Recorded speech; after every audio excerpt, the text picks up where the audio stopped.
Assalamu alaikum wa rahmatullahi wa barakatuh.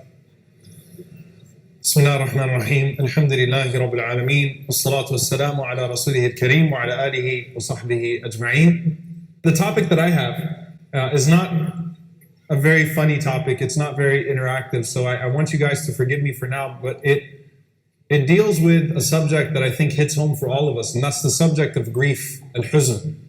When you talk about Yusuf alayhi salam, how many of you have ever heard that you should read Surah Yusuf when you're sad? How many of you have heard that before? Do you know where we get that from? I actually believe that it is a sunnah to read Surah Yusuf when you're sad. Even though the Prophet ﷺ did not tell us when you're sad, there isn't necessarily a hadith where the Prophet ﷺ explicitly says, when you're sad, read Surah Yusuf. Allah subhanahu wa ta'ala revealed Surah Yusuf to the Prophet ﷺ in the worst year of his life, Am al-Huzn. In Am al-Huzn, which was the year of grief. And I want you to think about this. He's boycotted. He's been run out. He's a fugitive. His wife is dead. His uncle is dead.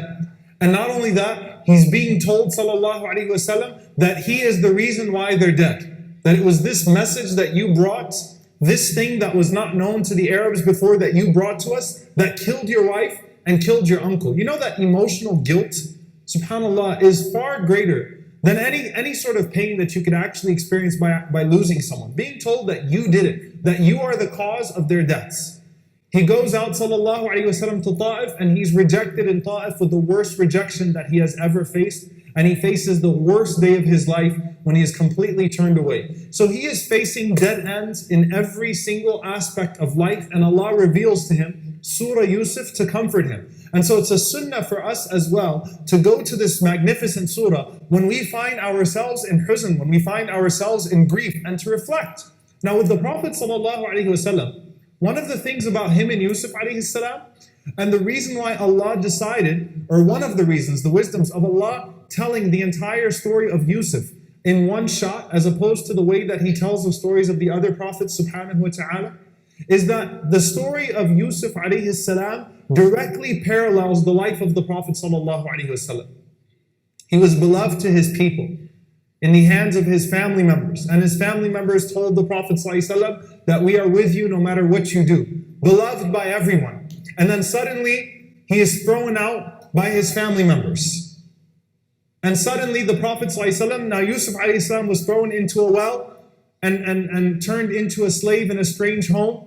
The Prophet ﷺ doesn't go to a prison, but the Prophet ﷺ lives in the boycotts, in Wad and in Shi'b Abi Talib, which was basically a ghetto. The true definition of a ghetto, a people that are holed up in a location and they are cut off from economic resources. No one's allowed to sit with them. No one's allowed to marry from them. They have special identification, like Donald Trump suggests that the Muslims do in America now. They had special identification for the Muslims. No one was able to send food towards the Muslims. It was truly a prison. It was a sitj. They had nothing to eat. People were dying out of hunger every single night when the Prophet ﷺ went to sleep. And I want you to think about this. Ibn Abbas radiallahu ta'ala anhu said that we would not sleep at night from the cries of children who were hungry. And the Prophet ﷺ is being told, you did this. You put these people in this situation. And the Prophet ﷺ is not taken into the house of Al-Aziz, into the house of a powerful person, but he's taken in by people that are strange to him in Medina. The Prophet ﷺ has to migrate and go to a strange place, and he's at the mercy of these people. And like Yusuf alayhi salam, the Prophet ﷺ would one day return to glory, and his name would be cleared. And the same people that subjected him to torture would be at his mercy, sallallahu alayhi wasallam, and he would deal with them the way that Yusuf alayhi salam dealt with them. So the entire story of Yusuf alayhi salam parallels the life of the Prophet sallallahu alayhi wasallam in some way, shape, or form. And so it is of extreme comfort to the Messenger sallallahu alayhi wasallam to hear this story about Yusuf alayhi salam. One of the things as well that's amazing about the story of Yusuf is that Allah makes it a point to point out his internal grief in every single one of these situations. Yes, Yusuf will maintain an extraordinary, exemplary state of tawakkul in Allah subhanahu wa ta'ala, trust in Allah subhanahu wa ta'ala.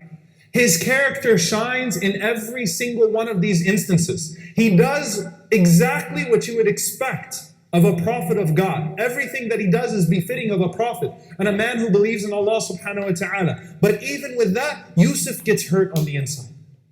When his brothers make those comments about him, in his face, what does Allah subhanahu wa ta'ala say? أَصَرَّهَا فِي نَفْسِهِ.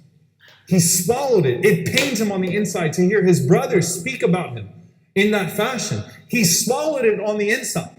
When Allah subhanahu wa ta'ala talks about a beautiful woman, jumping on Yusuf alayhi salam, throwing herself at Yusuf alayhi salam, locking the doors. What does Allah subhanahu wa ta'ala say? لَقَدْ هَمَّتْ بِي وَهَمَّ بِهَا. She desired him and he desired her. He was a man, he had desires as well. Allah subhanahu wa ta'ala gives us the raw emotion of Yusuf alayhi salam throughout this entire ordeal so that we can understand this is a human being. A man suffered through all of this. One person's life included all of this. And it all started off with the envy towards him because Allah subhanahu wa ta'ala had favored him. As Imam Ibn al-Qayyim rahimahullah ta'ala says, when Yaqub alayhi salam said to Yusuf alayhi salam, لا تقصص رؤياك على إخوتك فيكيدوا لك كيدا. Do not tell this dream of yours to your brothers because they will plot against you. Had Yusuf alayhi salam told them the dream, they would have killed him. They wouldn't have even spared him. Right? They would have killed him. It's the wisdom of Yaqub, because you might think to yourself, well, he didn't tell them the dream that he had, and they still threw him into the well. But had they known that dream, they would have killed him. The Prophet ﷺ has a more severe situation than Yusuf ﷺ. He has no choice but to share with the people that hate him that he has been sent as a prophet to them. A deeply tribalistic society. A society that only cares about the names of their tribes and their ancestors. The Prophet ﷺ has to come to these opposing tribes and say, I have been sent as a Rasul to you, to save you from hellfire. And Abu Jahl from Banu Makhzum is not going to accept that. Abu Jahl and Banu Makhzum, who have been at war with Banu Hashim or have been the rival tribe of Banu Hashim all these years, what are they going to say? Abu Jahl says, look, we know he's on the truth. But when Banu Hashim provides food, or they sponsor the Hujjaj with food, we can bring more food. When they show hospitality, we can show more hospitality. But where are we going to get a prophet from? If we acknowledge that Muhammad sallallahu alaihi wasallam from Banu Hashim is a prophet of Allah, then what are we going to do? We have nothing to rival that. So the Prophet ﷺ's situation is more difficult than Yusuf alayhi salam in that he has to stand up in front of these people and say, I am the prophet of Allah, and you from the opposing tribes, you have to obey me. Your only salvation will now come through me. And he has to obviously say it in a very gentle way. But he has to nevertheless deliver the message that Allah subhanahu wa ta'ala has commanded him to deliver. The other thing we see about Yusuf alayhi salam is that Allah gives us two du'as. And by the way, the du'as of Yusuf alayhi salam are plentiful. One of the most beautiful things we find is that when Yusuf alayhi salam was thrown into the well, you'll find unanimously across all the narrations that Jibreel taught him how to make du'a. And some of those du'as are actually narrated in the books of tafsir. So he was taught to make du'a even in the bottom of the well. Right? But where do we see Yusuf alayhi salam's du'as most prominent? Interestingly enough, Allah gives us, and I'll talk about these two du'as. The du'a of Yusuf alayhi salam at the lowest point of his life. Where not only is he neglected, not only has he been abandoned by his family, not only is he in a strange land, not only is he living life like a slave, not only is he now slandered, but he's even going to prison. Allah gives us his du'a at that moment. And then later on in the surah, Allah gives us Yusuf alayhi salam's du'a at the highest point in his life. When he's ascended the throne and his family has been reunited with him and he has achieved every single standard of success from a worldly perspective and from a religious perspective. Allah gives us both the lowest point and the highest point. His highest point is very simple. Rasulullah sallallahu alaihi wasallam once said that there is no person that is more noble than Yusuf alayhi salam. Nabi, ibn Nabi, ibn Nabi, ibn Nabi. He's a prophet, the son of a prophet, the son of a prophet, the son of a prophet. So from a nobility perspective, this is the most noble man in regards to lineage that has ever walked the face of the earth. From a beauty perspective, the Prophet ﷺ says Yusuf alayhi salam was given half of the beauty of the children of Adam alayhi salam. Half of it was given to Yusuf alayhi salam. From a child's perspective, Out of 12 children, he is the one that is most beloved to his father. He is the one that his father, who is a great prophet of Allah, favors the most and loves the most. From a wealth perspective, if you read historically, they were also a well-off family. So he has everything: honor, privilege, looks, status, everything that you can imagine.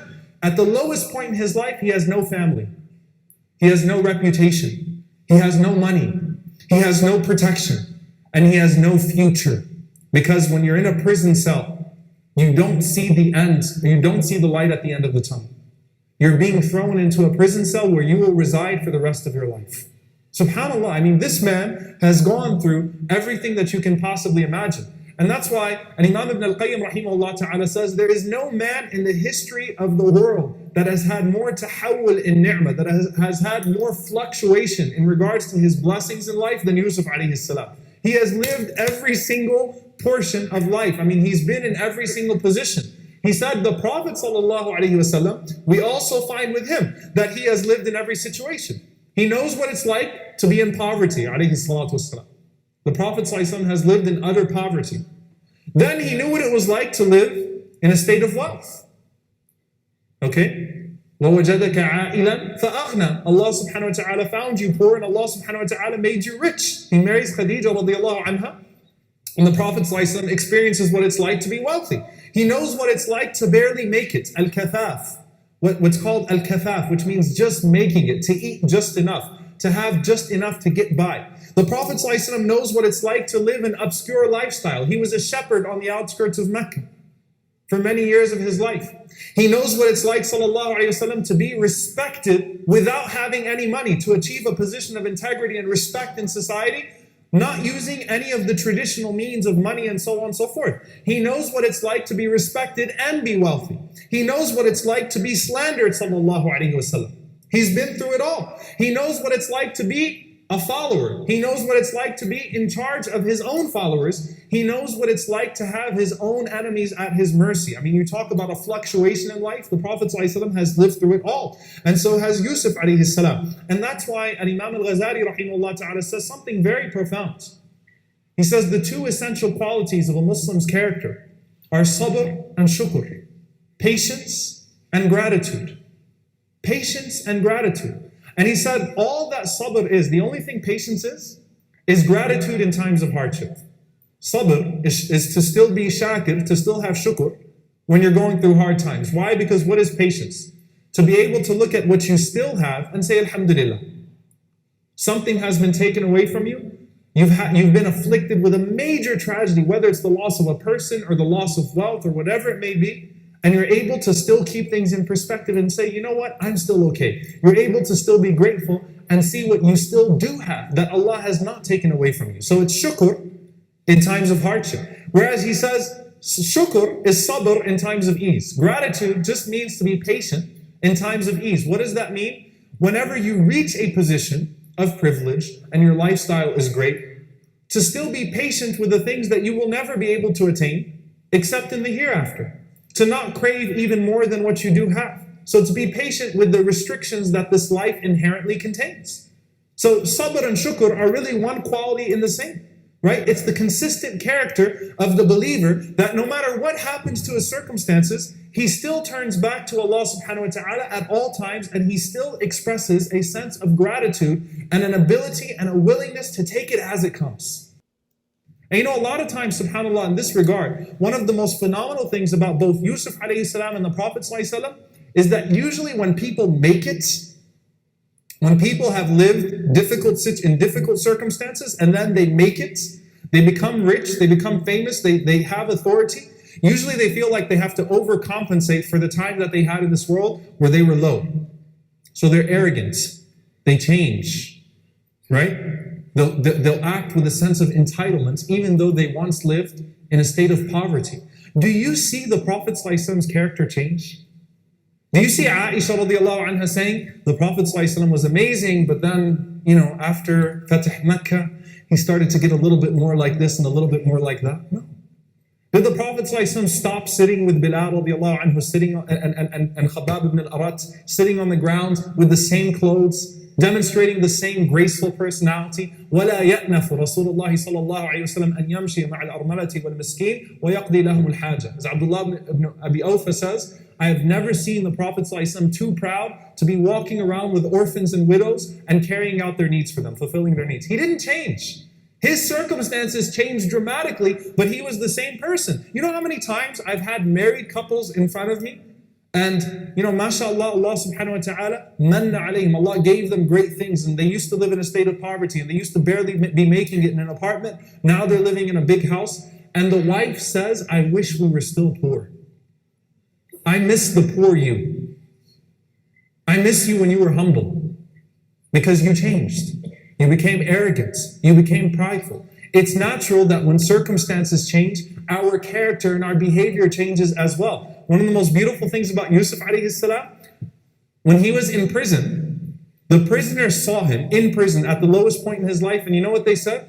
They said, "Inna naraka min al-muhsinin." We see you to be a person of excellence, of ihsan.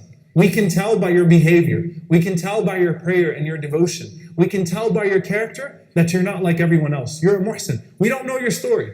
We don't know why you're here. But we can tell that you have something special. The grace that Yusuf carried himself with alayhi salam in prison made the other prisoners aware that this man is special.